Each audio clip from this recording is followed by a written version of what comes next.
Genesis chapter 4:15, the mark of Cain. Genesis chapter 4:15, and the Lord said unto him, Therefore whosoever slayeth Cain, vengeance shall be taken on him sevenfold. And the Lord set a mark upon Cain, lest any finding him should kill him. Controversy.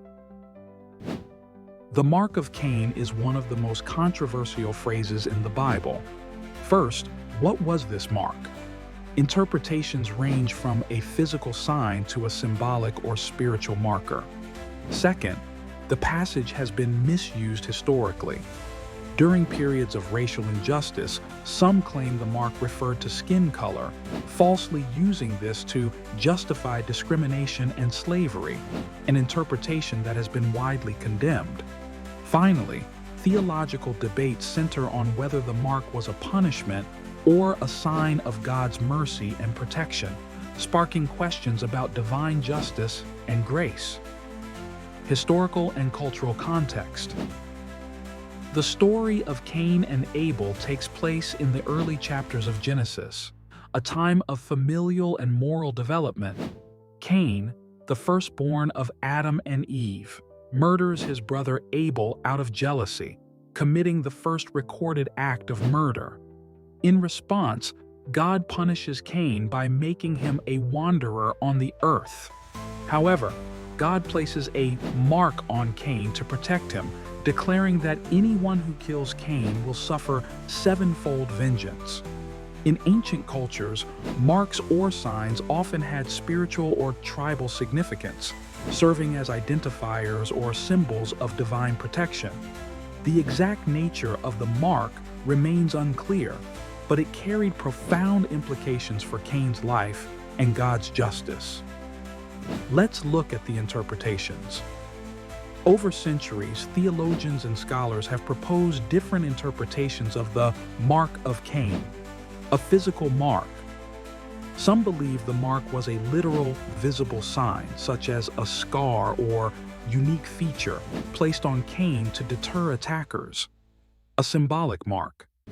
Others argue that the mark was symbolic, representing God's divine protection or Cain's ongoing guilt, a spiritual marker. Some view it as a spiritual distinction, signifying Cain's separation from God, yet still under divine mercy. Tragically, this passage was distorted in some historical contexts to promote racist ideologies, particularly in the 19th and 20th centuries, though such interpretations have no basis in the text or its intent. Now, how do you explain this? The mark of Cain is better understood as a sign of God's justice and mercy. Justice is evident in Cain's punishment. He is cursed to wander the earth, bearing the consequences of his sin. Yet, God extends mercy by protecting Cain from being killed, even though he deserves death for his crime. This dual nature of God's response, justice tempered with mercy, foreshadows later biblical themes such as redemption and grace. The mark, whether physical or symbolic, serves to highlight God's ultimate authority and care, even for those who have sinned.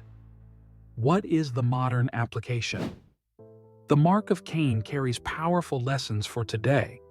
First, it reminds us of the sanctity of life. Despite Cain's crime, God prohibits further violence against him, teaching us the importance of justice without vengeance. Second, it demonstrates God's mercy, even for those who commit grievous sins.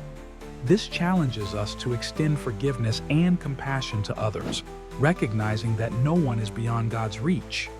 Lastly, it cautions against misusing Scripture. Historical distortions of the mark of Cain remind us to approach the Bible with humility and seek its true meaning, rather than imposing harmful interpretations. In a world that often demands retribution, the mark of Cain calls us to reflect God's balance of justice and grace. Closing statement. The story of Cain and the mark placed upon him reveals profound truths about humanity, sin, and the character of God. Though controversial, it serves as a timeless reminder of divine justice, mercy, and the value of life.